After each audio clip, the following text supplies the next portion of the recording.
MAPP presents Let's Talk. And action! Wow. Alright, Deadheads, it's been way too long since I did a Q&A for The Walking Dead, and we're back. And don't worry if you're having Walking Dead Q&A withdrawals, I have a lot more planned. Everything's falling in line. I'm stumbling a little bit because my equipment is just not strong enough with how fast I am working, and I'm going to try to remedy that problem soon, so bear with me in the meantime. But first I want to start with a viewer suggestion.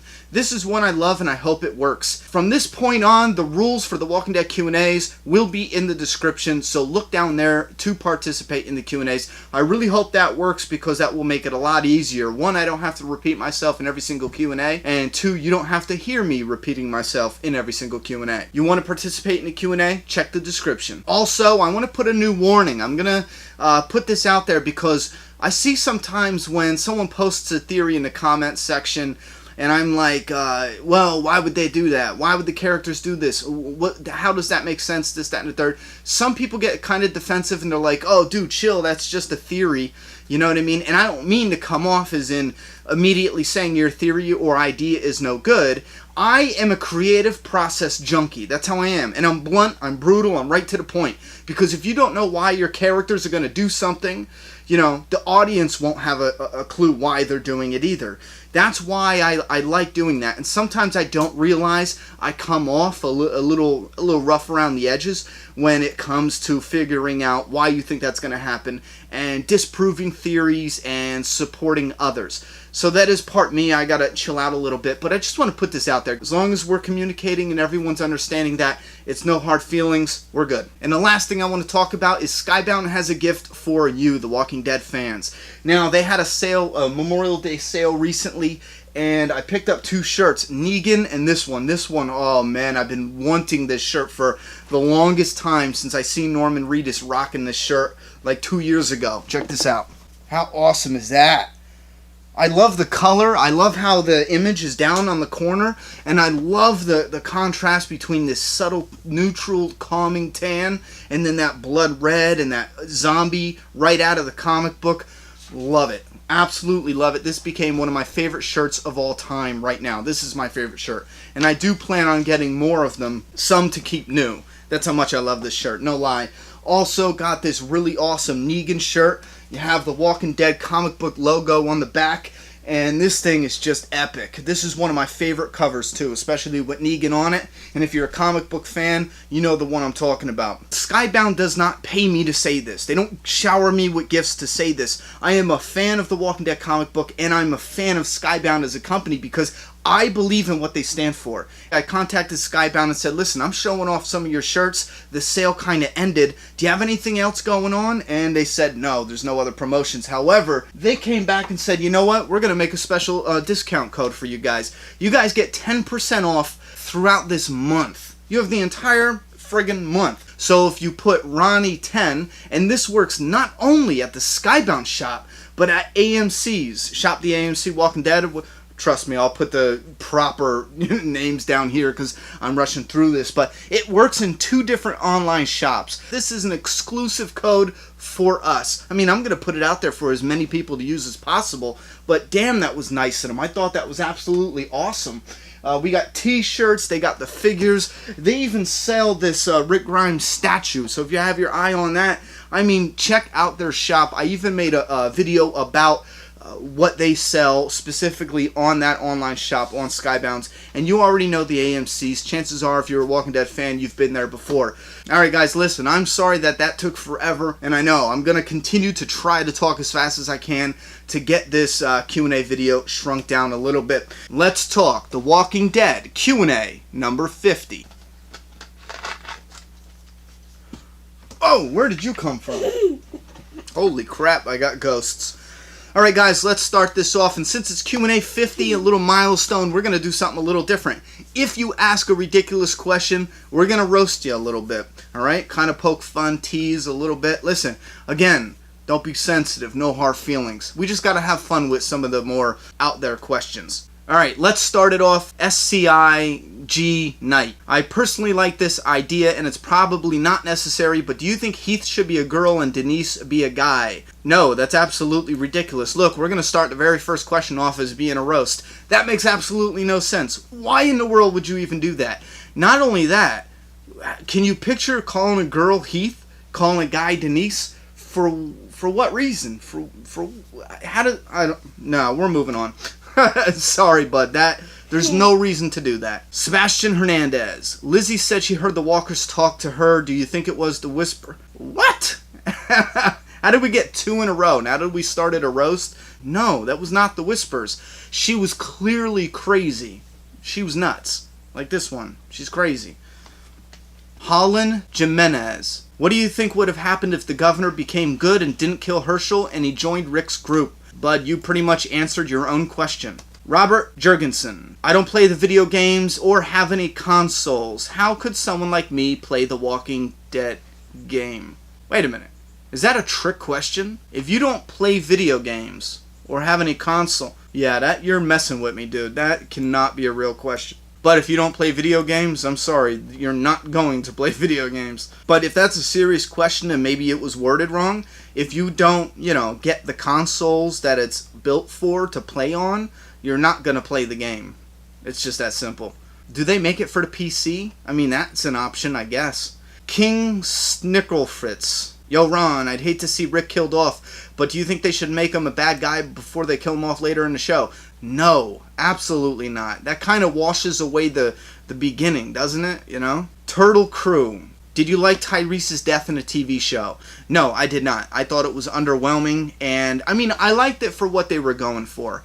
However, if I could rate Tyrese's death, I'd give it like a 5 out of 10. I liked it. I thought it was acceptable. I don't think it was bad. I just would have preferred something like, we saw the perfect example. Sorry, I just got way too excited. Told you, creative process junkie. We saw houses with holes, like something exploded. It would have been cooler to see Tyreese go in, same thing. Looked at a picture, little boy sneaking up on him, and he heard him. And he make a zombie noise. He hears the zombie. Oh, shit! And he gets the zombie. Like this. Die, zombie! Alright, so he kills the zombie. No more. And then what you have is, because of that noise he made, killing the zombie, there's a hole in the wall, but you can't see it because it's in the other room, and you only see it partially, because once he kills the zombie, he takes his few steps back, and you look through the doorway, boom, 3 or 4 zombies coming in. Oh, shit moment. He goes to book it out of there. That's when we get the zombie from, in the house. Did it come in the house? I don't know, but set it up like that. He goes to make his escape. Yeah, you don't like how I pronounced that, do you? He goes to get the hell out of there, right? And there's a zombie in the doorway. Now he's got to fight.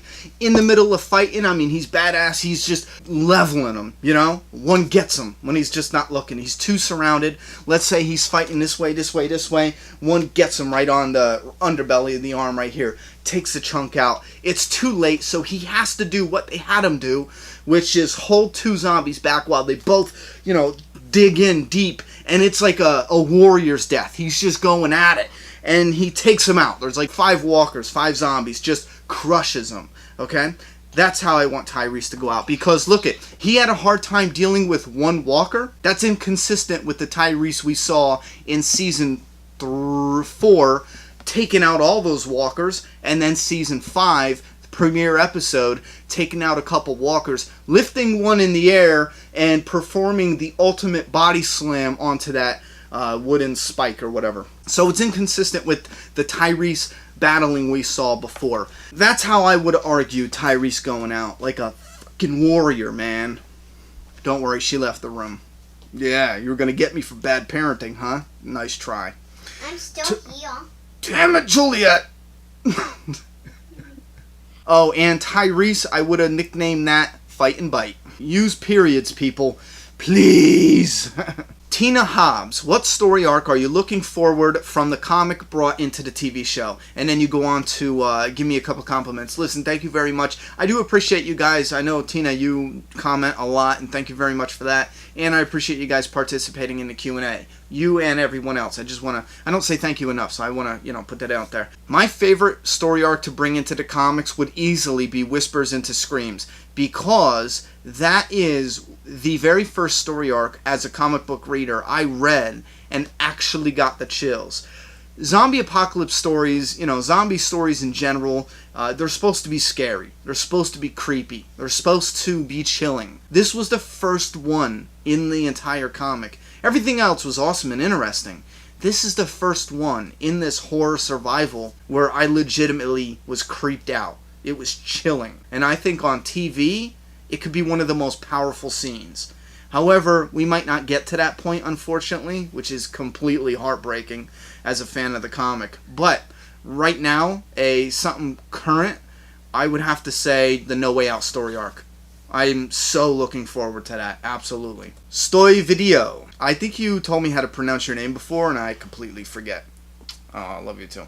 Do you prefer the TV show of The Walking Dead rather than the comics, or do you prefer the comics rather than the show?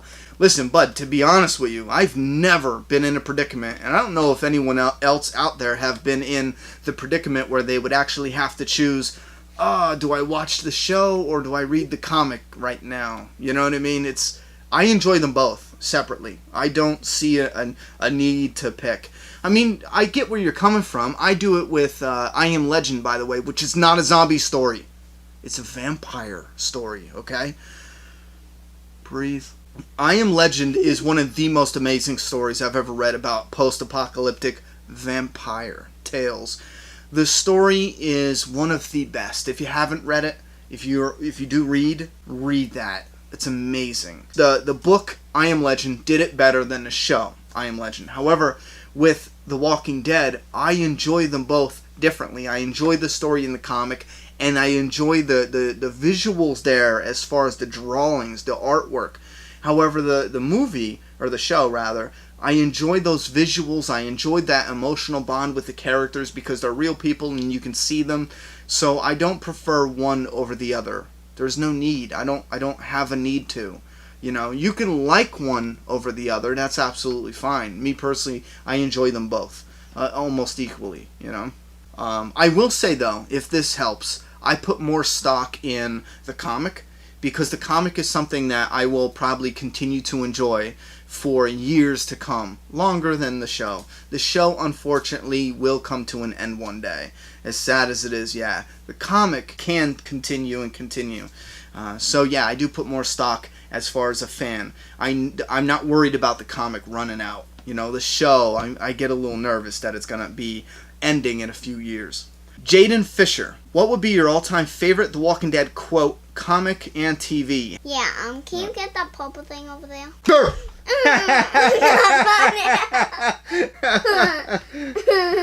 It's hard to pick a favorite quote from the comic because there's so many I love. In the show, it's easy. Hands down, it was the very last episode that we have seen so far in Season 5, the Season 5 finale, where Rick says, and I love this, he says, I was thinking, how many of you do I have to kill to save your lives? The way he gave that performance, the way he said that line, what it means and how true it was, that's some deep, dark, real shit.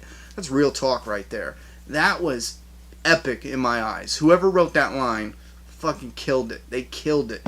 They did an amazing job. And I think Andrew Lincoln, he is, holy shit, he's such a good actor, and sometimes I feel like I'm in a Twilight Zone because the dude does not get the recognition he should. RG Super. If the show can't find any actors that they could feel accurately portray some of the more popular characters in the comics, would you be opposed to them changing the look or personalities of these characters for the TV show? Listen, they could change look, As far as getting into changing the personalities of these characters, whoa, now you're bordering territory where I'm like, hold the fuck on. The personality is what makes the character. So you be careful what you're changing there. You know what I mean? They already with the governor, they already, let's put it that way. In Season 3, I think, Season 4 did a lot to bring the Dark Governor back around, but yeah, I wouldn't go as far as messing with personalities. However, looks of certain characters, absolutely. Don't you dare go near iconic characters. You can't change the look of Negan. Can't do it. You can't change the look of Jesus. You just can't do it. I know there's people out there saying, but, oh, this character is different than this character. Yes, Rick Grimes, to me, some fans out there say that, Andrew Lincoln looks just like Rick from the comic. You're nuts. You're nuts. The dude who plays Jaime Lannister in Game of Thrones looks almost identical, or 10 times more like Rick Grimes from the comic than Andrew Lincoln does. However, with that said, don't forget, I would never want anyone else at this point to play Rick Grimes in the TV show. I love Andrew Lincoln's Rick Grimes. I'm in love with that for the show, so that's good. But he doesn't look anything like Rick Grimes from the comic. He does at times, He does resemble him when he's shaved, clean-shaven. But certain iconic characters you can't change. Jesus, Negan. You can't change Ezekiel, in my eyes. I think you can do something more realistic with Ezekiel. Like, the way I picture Ezekiel in the show, it's like, that is perfect. Oh, we're getting off topic. Yeah, I think I said enough about that. Michael Wolff. I agree that Henry Rollins would be great for Negan, or even Michael Madsen. Whoa, hold on, let me stop you there, buddy.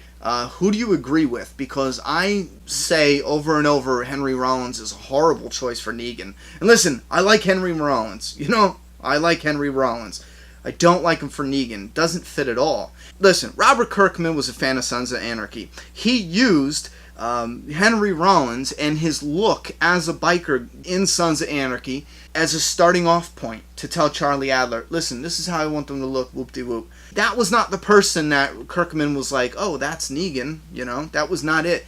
And I'm going to find it, and I'm going to find a link. I know I've seen this before, but Robert Kirkman specifically said, there is an actor out there, I know who I want him to play Negan. I have never said his name before because I don't want this, bombardment of media and fans going all nuts. I want to be able to approach this actor in peace, so there is one out there. I personally don't believe it's Henry Rollins, and especially even Michael Madsen. I freaking love Michael Madsen. I grew up with him on Reservoir Dogs, Kill Bill. Friggin' awesome. I wish he was in more movies than he is, but no, not Negan. Hell no. But to your question, if they ever made a Walking Dead movie, how many sequels do you think it would end up being? Also, who would you cast in the movies? This has turned into a long question, not made for a Q&A video. You have me going into a whole production concepts, pitch ideas for not only a movie, but subsequent sequels, And then casting, you want me to talk about who will I cast in the movies? And then you want me to tell you the story? How would it follow the comics? Let me throw all that out. I would never make a Walking Dead movie. I've said this before. But I did say I would make a Walking Dead movie, comic book movie. What the hell do you mean by that? Well, I do have a follow-up video coming. I would make it a 3D animation movie, and it would follow the comic book to a T. Perfect to a T. We would watch the comic book come alive, not a motion comic, because that is basically like moving storyboards. I would use a motion comic as a, moving storyboard, but I would pull. And I don't want to say too much because I do have a follow-up video coming for us fans to convince Skybound to take on this project. But one little hint I would do that I have a feeling fans would absolutely love. I think the beginning should be redone. The first 6 issues should be redone under Charlie Adler's art, completely redone. Not to disrespect Tony Moore. Tony Moore did some great work. I'm not saying that at all. I'm saying that way we would have the complete series done consistent, no change in art whatsoever. You know what I mean?